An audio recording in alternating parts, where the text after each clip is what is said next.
Welcome, Focus Learners, to another explainer. Today, we're unpacking a really fascinating breakdown from EcoQuest titled Soil Profile. You know, we spend our entire lives building homes on it and walking all over it, but did you realize it can actually take up to 1,000 years to form just one single inch of topsoil? Yeah, it's pretty wild. So get ready, because we're about to descend, literally layer by layer, into a completely hidden world. Okay, let's dive into this, and I mean that literally. What exactly lies beneath our feet? See, it's not just a single, boring, uniform block of dirt down there. Actually, the Earth is a highly structured, organized, and deeply layered system. Asking this simple question forces us to kind of shift our perspective, right? We're moving from the horizontal world we see every single day to the complex, vertical world hidden right under our shoes. So, let's kick things off with Section 1, the layers beneath us. Before we dig any further, let's quickly establish our core definition.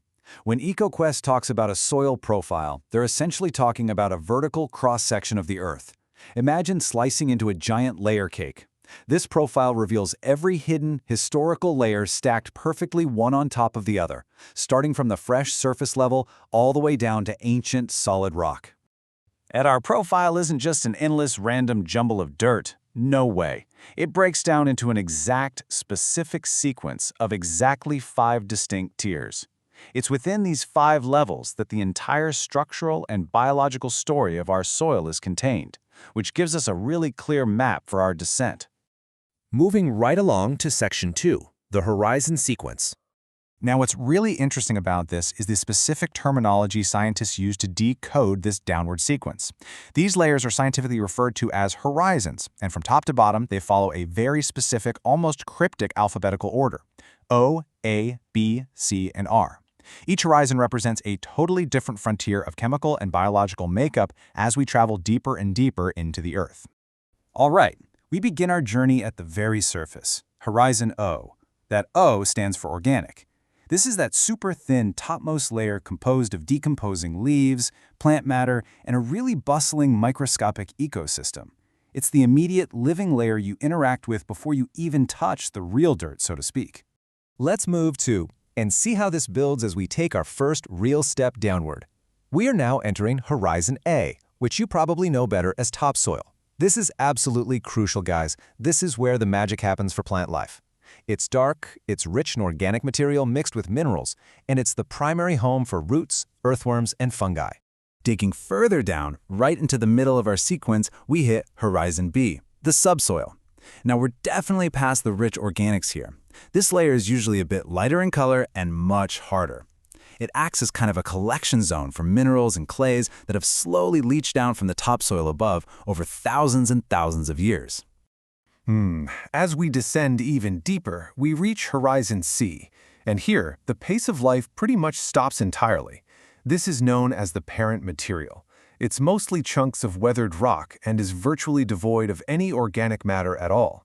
It basically acts as a heavy, deep threshold, sitting just above the Earth's absolute foundation. Which brings us to Section 3, the complete profile. And this brilliantly illustrates the sheer massive contrast of our journey so far. Think about it. On one end, up at the surface, Horizon O is literally teeming with life, decay, and rapid change. But on the exact opposite end, Horizon R is ancient, sterile, and permanent. It's the ultimate contrast, the difference between a thriving biological world and cold, hard geology. Which finally brings us to the absolute terminus of our journey, Horizon R, otherwise known as bedrock. We've passed all the soil layers to strike this completely solid, unweathered rock. This is where the downward sequence firmly stops, forming the impenetrable, ultimate base of the layers beneath our feet. So the crucial point is this. By mapping out this specific sequence, from the living O horizon all the way down to the bedrock of R, we gain a completely new framework for visualizing the ground. It helps us understand everything, from how our crops actually grow to how our groundwater is filtered and stored. Which leaves me with a final, kind of provocative question for you. The very next time you step outside for a walk across a park or a dirt path, instead of just seeing the grass, will you think about the thousands of years of history, the minerals, and that solid bedrock stacked directly beneath your shoes? Because honestly, the world is just as fascinating below us as it is above. Thanks so much for joining me on this explainer, and keep exploring.